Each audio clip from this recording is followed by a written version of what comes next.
everybody. This is UNLV Sports Talk. I'm Ray Brewer alongside Mike Ermala. It's been a while. We've been battling the pandemic. We haven't been with you to talk UNLV football and basketball, but it's exciting time because there's some news to discuss. UNLV basketball is 2 weeks away from opening the season, and UNLV football is 3 games into its run.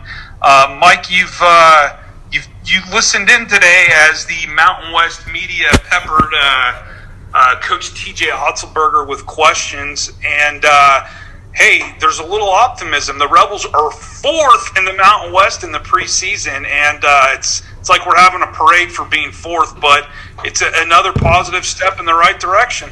It's as high as they've been ranked since I think 2015. I looked it up, but yeah, it's not. They're not the favorites. They didn't get any first place votes, but I think for second year under T.J. Otzelberger, they were 4th. They were they're sort of a top tier with the 3 teams that were receiving votes, and then UNLV's right in the mix. I think it's hard for them to get higher just because of the unknowns on the roster. You know, they've got a lot of new players coming in, transfers, freshmen, things like that. So players that they haven't seen yet. But by the end of the year, I expect them to be just as talented as any other team in the league.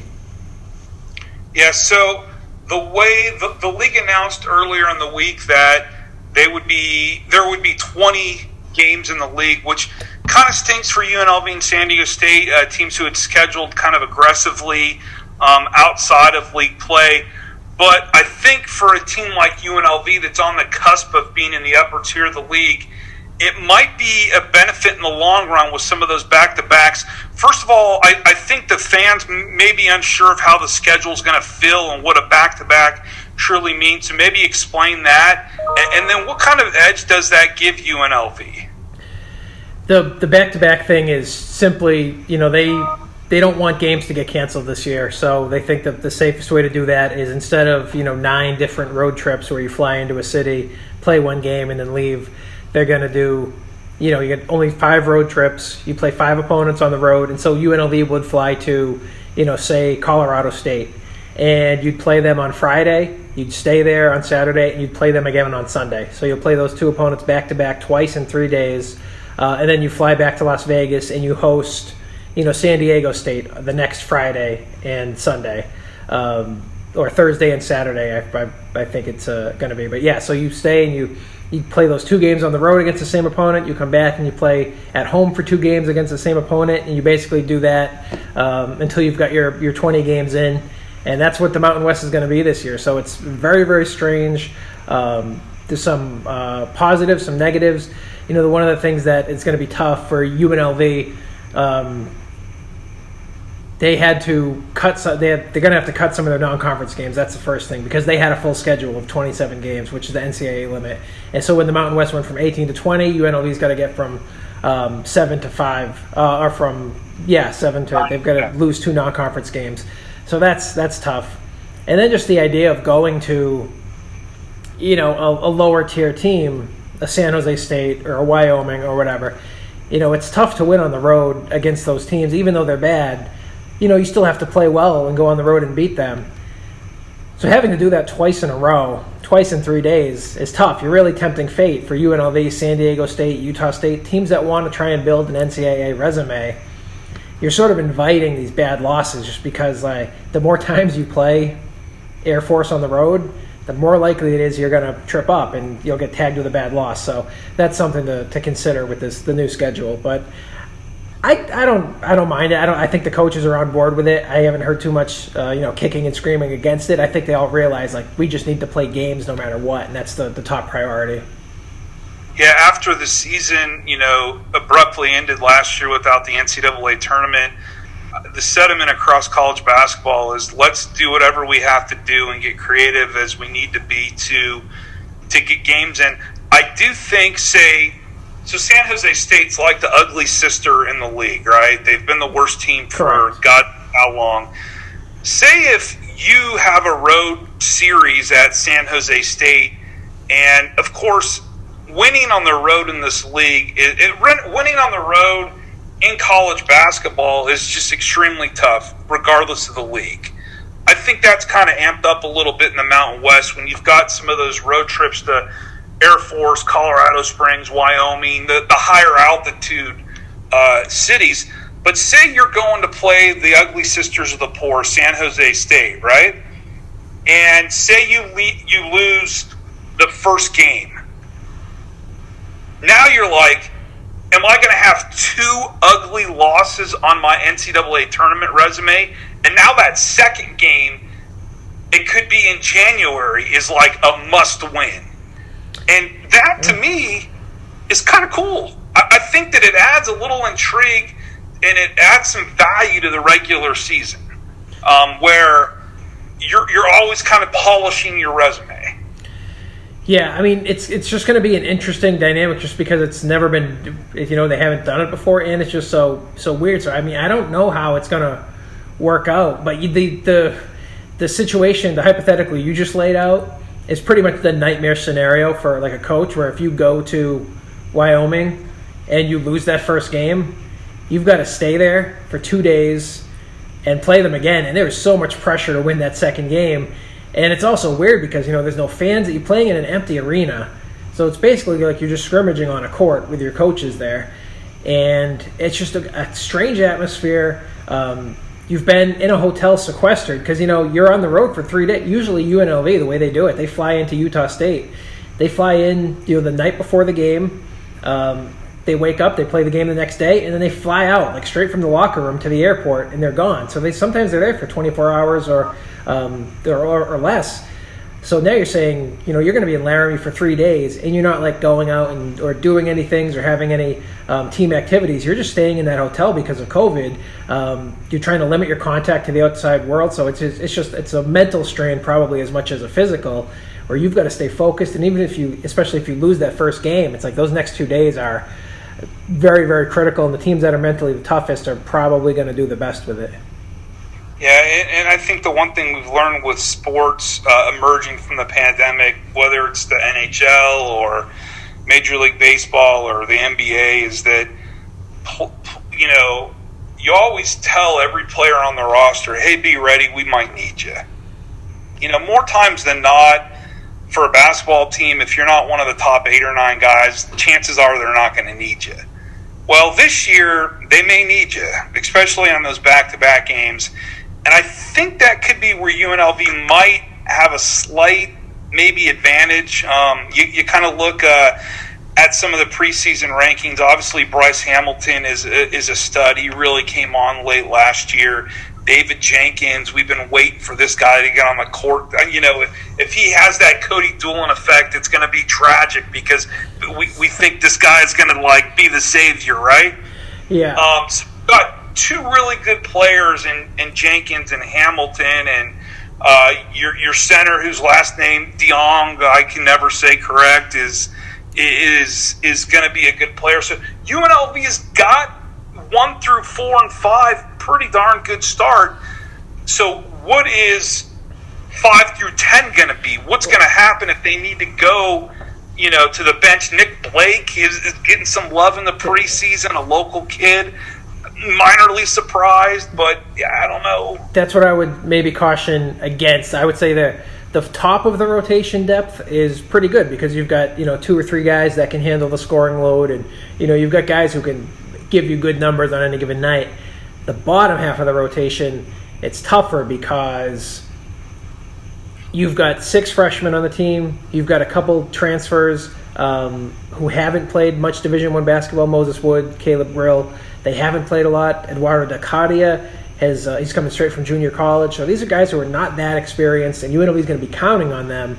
So, and when you look at the season where you've got COVID looming over everything, like any one of these games, the night before, like David Jenkins is gone. He might not be able to play for a week. If he tests positive. If I'm UNLV, I find a plastic bubble, and that guy's in that bubble 24/7. But literally, I've got a guy standing 10 feet behind him at all times with that. You know how they disinfect the locker rooms? To literally just spraying him down, because if he gets the virus or rolls an ankle, it's over. Well, that's the thing is, it could be the virus, or it could be, a tweaking an injury, or the middle of the roster is not really locked in. So if Nick Blake is not giving you much for the first month, or if Eduardo Del Cadia comes in and he's not quite what you thought he would be, and you have to use him differently, or he's not ready for as many minutes as you planned,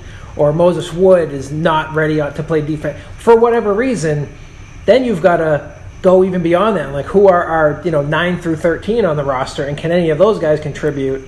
And those guys are all freshmen. So it's like, yeah, UNLV looks really good 1 through 4, but then like 5 through 8 is you're waiting to see, and then your backup plan 9 through 13 is just a complete question mark, like true freshmen. So on one hand, their top line depth is good because they've got a couple superstars who are going to be really good players. But on the other hand, like your deep depth is, I'd be concerned about that because, like I said, if you lose Marvin Coleman for a week, or if you lose Mbake Zhang for 14 days for COVID, or something like that happens, I don't trust anyone else on the roster yet to be able to step in and play those kind of minutes. So they need to stay healthy. They need to stay negative testing. Like, they need everything to go right with those top level guys. That's just the way I see it. So what's the lineup look like? 1 through 5, I think we've kind of mentioned, but review. It's Hamilton, Coleman, Jenkins is your backcourt, and that's the core of the team. Zhang is going to start at center. Mbake Zhang, he's a defensive guy. And then the only real question is, what do they do with that fifth starter spot? Do you want to play another big man, which is Del Cadia, and can he defend as a 4? Or do you want to go small and play Caleb Grill or Nick Blake or someone like that full-time at the power forward and play and be a 4-guard team, which is where they were at their best last year towards the end of the year, the final month, when they went 4 guards almost full-time, and they looked like the best team in the league. At Media Day today, TJ Otzelberger, he was asked about it, and he said, that's part of our identity now. The 4 guards worked for them last year, and he didn't see it as like a fluke or a one-time thing. They're going to embrace it. Marvin Coleman said the same thing. They're going to embrace being a 4-guard team. They'll be undersized at times, but they're quick, can run the floor, they can space the floor, they got good enough shooters to make it work. So I think it's probably going to end up being, they may start 2 big men to start the game, but I think the majority of the time they're going to be playing those 3 guards plus Caleb Grill or plus Nick Blake or something like that, just so that they can get more versatility on the floor. That's the way I see it. So then who would be 6, 7, 8, 9, I guess? So then your 6th man, if you're starting, Del Cadia and Zhang, and then your first sub, you're bringing in a guard for Del Cadia, so you can go 4 guards. And that I would think that's going to be Caleb Grill, just because between Coleman, Hamilton, and Jenkins, you don't really have a lockdown defender. But Grill is projected to be, the best defender among the guards. So I think he would be the first guy off the bench. Devin Tillis as a sort of a swing forward. I've heard he's been playing well in the preseason. He's a high IQ guy who can shoot the ball. I think he might be your 7th man. Nick Blake is also in that mix. Blake is the most talented. He was the top-rated recruit. He was the freshman of the year, the preseason freshman of the year today in the Mountain West announced. So, which to put that in perspective, UNLV, who's always, been able to get a McDonald's All-American out of the blue, has had that most recently with like Brandon McCoy. So who was highly celebrated and put up some decent numbers if you look back on it.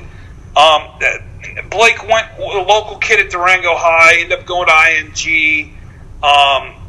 What's the book on him? Quick, obviously you've had those great videos on the site, but what is he going to bring? Do you worry about his jumper at all? Because I think the one thing that UNLV needs in that TJ Otzelberger offense is somebody that could fill it up from the outside. Yeah, I think his jump shot is still developing. Like, I don't see him as a knockdown shooter like right away. Almost no freshmen are. I think his biggest concern is probably just the team stuff, like learning how to play as the 5th man in the pecking order on a team, and like you're going to have to run off screens, you're going to have to set screens. How do you move without the ball? How do you play team defense? Do you rebound from that? Because if you're going to be the 4th guard, who's nominally you're taking the place of a power forward, you need to rebound. Like, you need to rebound. You need to give some defense in the paint. And Nick Blake is taught. He's 6'7". He's got the length. But does he know how to do that? Has he learned how to do that in a team concept yet? Can he play help defense? If someone gets beat on the other end of the court, does he know how to leave his man, come across the paint, and provide some help defense? That's tough for freshmen to do. So we may need to wait later in the season to see if he can pick up on that. But offensively, he's really talented. He can dribble, he can shoot. He's really good in the open court. He's one of those guys who just sort of glides around. He's easy athleticism. He's gliding. He never looks like he's going all out, but he can get above the rim and score in the paint. So offensively, I think you'll see Bert up and down like most freshmen. He'll have good games, he'll have bad games. He'll show you some stuff. He'll miss a bunch of shots. He'll make a bunch of shots. But defensively and the team stuff is where what you want is ultimately going to determine how much he plays. And that's why I mentioned Devin Tillis, who's another freshman, who's sort of the opposite. He's not going to wow you. He's not a great athlete. He can barely jump. He doesn't even get off the floor when he jumps. But he's amazing at all the team stuff. Like, he can play help defense. He can make the extra pass. He knows how to set a screen. He knows how to set a screen and then move to an area of the floor that spaces it correctly. Like, he just does all that stuff naturally. So you got sort of both ends of the coin. I think Otzelberger is going to opt for a guy like Tillis, who understands the game more so than the physical skills of Blake, at least early in the season. But those, I think, are the two guys, the freshmen, that are your 6th and 7th or 7th and 8th men early in the season. Sure. And, obviously my narrative is I'm a local guy, born and raised, and, I've seen some locals over the years really have impacts to come and impact the UNLV program, right? Freddie Banks from Valley High School, greatest three-point shooter in program history. Don't know why number 13's not hanging in the Raptors at the Thomas and Mack. Greg Anthony from Rancho, the point guard on the national championship team. Marcus Banks from Cimarron Memorial went on to the NBA, right? Danny Tarkanian from Gorman. The big get of Steven Zimmerman by Dave Rice and his staff a few years ago, who was a one and done and went into the NBA. Signing day today, the period, I guess, goes on throughout the week, and UNLV's got a good one. Zayon Collins, a point guard from Bishop Gorman. You've seen him play. I've seen him play. Golly, just a great defender. I mean, right away, he's going to be the best defender in the backcourt. And, floor general, point guard, huge get for UNLV. And for me, if you need any, confirmation that Otzelberger's got this ship going in the right way, it's this kid right here to go recruit the best guy in town. I know everybody says, okay, hey, Jaden Hardy's going to be in the NBA tomorrow. He's the best guy in town. True, Jaden Hardy is the best guy in town, but Zayon Collins is a guy who's not going to be a one and done. He's a guy that, is going to be able to lead your program in a great direction.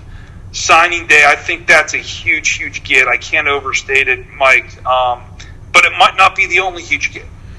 Yeah, Zayon is a guy that I think no one has said this. This is me sort of reading between the lines, but he's a guy that they think can take them to 4 NCAA tournaments. Like, they think he can be the kind of guy that plays for 4 years and you get to the postseason 4 times because he's that good. He's going to be the point guard right away. But yeah, Collins was the first big one that sort of announces TJ Otzelberger as like, hey, like, I'm here. I can recruit these guys. I've been hitting some singles and doubles on the recruiting trail, but now watch me swing for the fences. And here comes Zayon Collins, and now here maybe comes Arthur Kaluma, who is, I don't know when you people at home are watching this video, but we're recording this on a Wednesday. But on Thursday, Kaluma is going to announce his decision. UNLV is a finalist, one of his final 8, I believe, but it's really more down to 4 schools. UNLV is right up there, and it seems like UNLV's got a really, really good shot to land him, and he's ranked higher than Collins. Like, Collins was huge, but obviously because he's from here and because he's a point guard and he sort of sets the tone for the program going forward. But Kaluma's might be the better recruit in terms of ranking. He's a 5-star. I think he's top 40 in the country. Just one of the elite power forwards in the country, and this is a guy that UNLV jumped on kind of late, and only because he and Collins are apparently really tight, and once they got Collins, Kaluma was, hey, what about me? Like, maybe I'm now interested in UNLV. I want to catch alley-oops from Zayon Collins for the next few years. So, yeah, he'll be announcing, and if they land him, what do you say? Like, you're completely back up and running, right? If you're UNLV, like, that's it. Like, next year, you're ready to go. Especially if you get Jenkins to hang around for another year on the COVID waiver. I think it's something we haven't talked about, but the NCAA has said that with COVID, you could play this year and keep the year. And it obviously creates a scholarship calculation problem, but there's a chance that, like Marvin Coleman, a player who they love, who's a junior, could be around for an extra year. And I think having Zion Collins as your point guard and having Marvin Coleman as a team-first, unselfish, local guy as a backup, now you really got something going if Coleman gets that, that extra year. And I think that's a huge part of the equation for UNLV when they're building this program, and you're talking, having great backups. Give me a fifth-year Marvin Coleman backing up Zion Collins, and I'm a happy guy. Yeah, Coleman, I think, is probably the most likely guy to exercise that option just because, he's not going to play in the NBA. But he's a guy who could, if he, he's a junior this year, so you give him this year, next year, and then, another year on top of that if he wanted to take that extra COVID year. He could really entrench himself as like a local Las Vegas favorite. He already is, he's the local favorite now. He's the hometown hero, but he could play, he's the most likely guy to do it because he has the most to gain from it. I could see Eduardo Del Cadia maybe being in that group. He's got 2 years as a JUCO transfer. Another guy who I don't think has a ton of pro prospects, maybe more of an overseas guy if he gets there. But he could take an extra year. Zhang, I think, could take an extra year. He's a senior this year. Those three. Jenkins, he's a junior, so it's junior, senior. I don't see him staying much longer than that. And he already sat out a year when he transferred over. Yeah, he sat out a year, so he's already on track. This is his 4th year in college.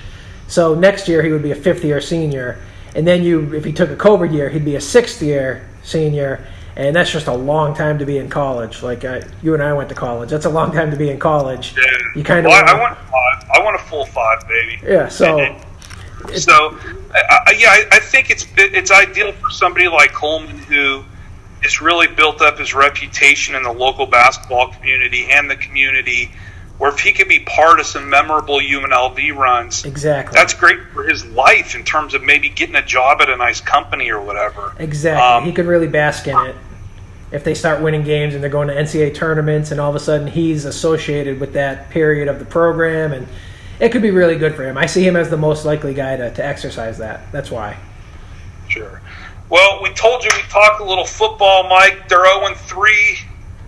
I had the honor of being at the Reno game. Got to see that cannon go the other way. Worst defense I've seen in the history of the program. I've been watching UNLV football for longer than you've been alive, Grimala. And that defense is embarrassing. I mean, guys out of place, long balls given up, long runs given up, mental mistakes. They're 0-3. I don't know. I mean, it's unfair to judge the situation. They had some players opt out. It's just, I'm glad they're playing. I'm glad they're in the new stadium. That's what's most important. Everybody's healthy. I don't know if they're going to win a game, to be honest with you. But I don't know. Maybe I'm too hard on the defense, but oh God, it was embarrassing. I was vomiting watching that arena. I have the same take that I had for 5 years under Tony Sanchez, which is you can kind of scheme up an offense. Like if there are always under the radar gems, and you can pick up offensive players and then coach them to score points. Defense it's tougher to coach up a defense. Like you just need athletes, and you need guys that are strong and fast and can move and can hit and can cover. It's tough. It's just more of a physical, reactive scheme. Like offense, you can think your way to some points. Defense, you've really just got to play, and they just don't have any. Like they don't have any athleticism. They're slow at every position. They're not strong at the point of attack. They've got Jacoby Windman looks like he could be a building block. Adam Plant looks okay at defensive end. They've got a couple sacks between them. Other than that, like, I don't know what else they have to build around. But it's all recruiting. Like, Arroyo, he's just got to recruit. He's got to get some good defensive players in here. And for all intents and purposes, he is a capable recruiter. His first class, which he put together under the gun, was, I think, second in the Mountain West behind Boise State by 24/7 Sports. And he's got some guys who verbally committed already. So theoretically, there'll be an upgrade in talent. And listen, one of the things I wrote out of the Reno game on Halloween was, for years, decades, Gramala, we've talked about the UNLV football program, us locals, or people who follow the team, and we've been able to find out why they couldn't win, right? Stadium off campus. Then it was an outdated stadium off of campus. Then it was the on-campus facilities. And it's been the league, and for whatever reason that they're not winning. Well, now all of that is different. And for the first time, there's legit expectations with no reasons for excuses, right? I totally agree. So you said you got to find somebody that can win. You said when we started talking football, you mentioned winless. That would be very concerning to me, just because the cupboard is not. It shouldn't be like completely. If Tony Sanchez had stayed on for this year, they would not go winless. Like, they would win a couple games at least in the Mountain West. They would have beat Reno out of these 8 games. I think that's pretty fair to say. Like, they would have won at least a couple games. So if Marcus Arroyo, like, if they go winless, does that concern you that he couldn't coach them to at least 1 or 2 wins? And because that would very much concern me. You say he's a great recruiter, and his first class was pretty good. But I would want some X's and O's and some coaching ability to go along with that. And if you can't win 1 game as a coach with, they're not they don't have a lot of talent, but they've got enough to win 1 game or 2 games or to figure something out. And I know the season's not over. They haven't gone winless yet. They still got plenty of time to get a win. But does that, if they go 0-8, how much does that concern you? There's some really bad teams in the league this year. I mean, New Mexico's awful. Wyoming, I watched them play. I mean, I've watched Mountain West on TV because they've had some games on Fox Sports 1, and I'm just like, oh my God, it's painful. There's nobody in the stands, obviously, and the defenses are just bad, but there's some pretty crappy programs in the league when you look at New Mexico, and I mean, San Jose State's 3-0. How could they be 3-0? And you just look at that UNLV defense, and listen, I don't know. When UNLV hired Marcus, it's just like any new coach that comes to town. You don't know if he's going to be good or bad, or if it was a great hire, or if he's going to be able to get it to work. But of course, the team has had 1 winning seasons in the last 19 years, right? So what is he going to do differently? And it's weird for us to talk about the team because we're really not around them, right? We haven't gone to a practice, so we don't have a chance to see those reps like we've done every year. They give us the same 2 players basically to talk to every week, right? Which is fine. But the approach is the thing that you wonder about. You're starting a senior who's only going to be there another 6 weeks, 5 weeks, right? At quarterback. Yep. You've got 2 sophomores behind him, both of whom have only played in 1 other game. Yeah, people are excited about. Like, there's some excitement about Kenyon Oblad because of the way he finished last year, and Justin Rogers with his, the way he was a top 50 recruit. People are excited about that, even though he's a couple of years removed from that. So yeah, there was some. People want to see those quarterbacks who might be the answer, where, Max Gillum is clearly not the answer long term. So yeah, that was the first sort of head scratcher when Gillum started and continues to start. Now he hasn't been awful, and I really think that he's playing hard. I mean, you can't say that the guy's not playing hard. No, but again, if you're not even getting those other two in the game, then you got to ask yourself, well, who is the quarterback? And is the process going to now include, having to go through the growing pains of somebody who's not even in the program? That's the key. If Oblad and Justin Rogers don't play this year, you've got to assume that your quarterback is not on the roster. Like that, it's got to be someone that you've still got to recruit that's in high school right now, unless it's Doug Brumfield or someone like that, or one of these guys who's completely off the radar this year. But yeah, if it's not going to be Oblad, it's not going to be Rogers, it's not going to be Gillum. He's gone. I'm Oblad. I'm in the I would have been in the transfer portal after the San Diego State game. I would not be surprised to see that happen eventually. But that kid for almost 30 touchdowns last year. He throws a great deep ball. That's the thing I can't figure out about football, Gramola, and you watch more football than I do. Do people not throw the ball down the field anymore? I cannot take these 3-yard dump passes. It's moved. The game has just moved in general to higher percentage passing plays, closer to the line of scrimmage. You want to run short crossers. You want to run wide receiver screens. There's a fake here, dump here, guys tackle. Whose idea is that? Which program created that? Urban Meyer did it, and that he won at literally every program he went to at every level with that spread offense. Urban Meyer never threw the ball downfield to Aaron Hernandez or to... No, they're all short, intermediate, run after the catch, get guys in space. Yeah. I mean, the short passing game that I'm watching UNLV drives me crazy. Ideally, you would want, when Urban Meyer was at, Bowling Green or Utah, he didn't have, overwhelming athletic advantages, but the system still worked. But once he got to Florida and Ohio State, he's running that same system with 5-star receivers at every position. So obviously, if you throw it to a wide receiver on a screen and he's got to beat one unblocked guy and he's the best player in the country, he's probably going to make that guy miss and you're going to get big yards. UNLV doesn't have anyone that can do that. They just don't have super talented players yet. But eventually, you have a quarterback that can throw it further than 10 yards. Is that not part of football anymore?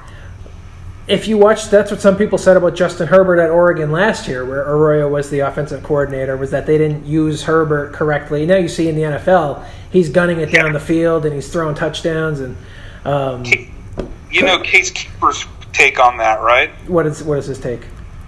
Well, he's like, look at the metrics from Oregon last year with that quarterback. I just want to see the ball thrown downfield a little bit. And if you ask, why Kenyon Oblad isn't playing, maybe it's because he throws the ball more than 10 yards, and Max Gillum is a great short yard guy. I think it's probably decision making. I think it's just Gillum makes the decision the quickest. We're going to run this play. You need to read the defense before the snap, and if you've got 2 reads on this play, you've got to make the decision of which guy you're going to based on the defense pre-snap and immediately post-snap. And whoever makes that decision the quickest and gets the ball out the fastest is going to play. And I think that's probably Gillum. That's what he's good at. He'll make the decision faster than those other guys. Yeah, it was a lost season going in 8 games and only having 8, and having them only be in the league with no fans. But now, when you factor in that, you lost your top receiver in Grimes, right? The defense has been a train wreck. You're playing a quarterback who's got 5 more games in the program. You didn't get spring practice. Your fall camp was condensed. It's kind of like the program's been stuck in neutral a little bit, And maybe if you look at these games, and I think the coach even said that maybe a week ago that they just need some practice reps. So, glass half full, this season for me is basically like spring ball, right? They're getting reps. They're learning the terminology. They're learning what's going on in this new scheme, if you will. then if that's your take, if that's your stance, then Arroyo is definitely your guy because he said the same thing. He said, this is basically. That's what he said. I'm saying what he said. I don't agree with it. Oh, I thought you were giving. No, I want to see Kenyon Oblad throwing the rock 20 yards down the field. No, Arroyo wants spring ball. He wants to just basically use these as practices. It doesn't really matter so much if you win or lose, but he wants to see what these guys have and which ones are going to be here next year. Which makes me wonder then why are you playing Max Gillum? But you know what? If it don't matter if you're going to win or lose, I get it. But when you're losing like this, I mean, Fresno's not that good. I haven't seen, like most years, you can watch for UNLV football, you're allowed to watch every training camp practice and, practices during the week, select practices during the week during the season. We've seen none of that this year. So for all I know, Gillum is just lighting it up in practice and just, completing 100% and, just looking great. I mean, I don't believe that to be the case based on what I've seen in past years, but we haven't seen practice. Maybe if the other thing that you've got to consider is if Gillum is playing so much better than Oblad and Rogers in practice, then Arroyo has to start him or you risk losing the team. Because the other side of that coin is if you start a young quarterback who's not the best option to win now, then are the rest of the players going to look at that decision and say, what are we playing for then? If we're not trying to do everything we can to win. Then what happens when spring ball comes in and now you got Rogers and Oblad fighting for the job and everybody in the team's like, oh great, we got these two crappy guys. They couldn't even beat out the third string guy from the year before. I don't know if the players look at it that way. I think it's just if both of those quarterbacks get to spring ball, which we'll have to see with Oblad and maybe with Rogers too, but I think you're just going to have another competition again. Brumfield will have another year. You'll bring in some recruit that will, push them as a freshman maybe. But yeah, that's the one thing. This is a lost season just because of everything that's happening. But the most disappointing thing maybe is that you're not going to answer any of your quarterback questions. Well, I don't care who. Joe Montana could be playing quarterback, bro. You got to score on every possession to help that defense out. Will they win a game this year? I mean, with COVID, anything can happen. I mean, will they play the rest of their 5 games? At San Jose State, at Colorado State, versus Wyoming, versus Boise State, at Hawaii. That versus Wyoming, maybe? I mean, for me, the at Hawaii game, Hawaii's not that good, and because of we're, getting to go to the island, if you will, maybe it's got a bowl game feel, and maybe they rally it up and get a win for some momentum into the offseason. I mean, there's not a game on that schedule. They could go 5-3, bro. They could win out. There's not a game on that schedule. It's difficult. San Jose State's 3-0. San Jose State, Grimala. Versus Boise State? They're not Boise State's on the schedule still? Yeah, at Allegiant. Oh, well, That's there's week 7. That's week 7. I mean, Boise State looked awful against BYU, but, I mean, UNLV the talent disparity is off. I mean, I can't believe San Jose State's 3-0. Yeah, I mean, maybe they're a mirage, and maybe they're one of the teams that's due for a bad performance. Put up 500 passing yards against UNLV easily.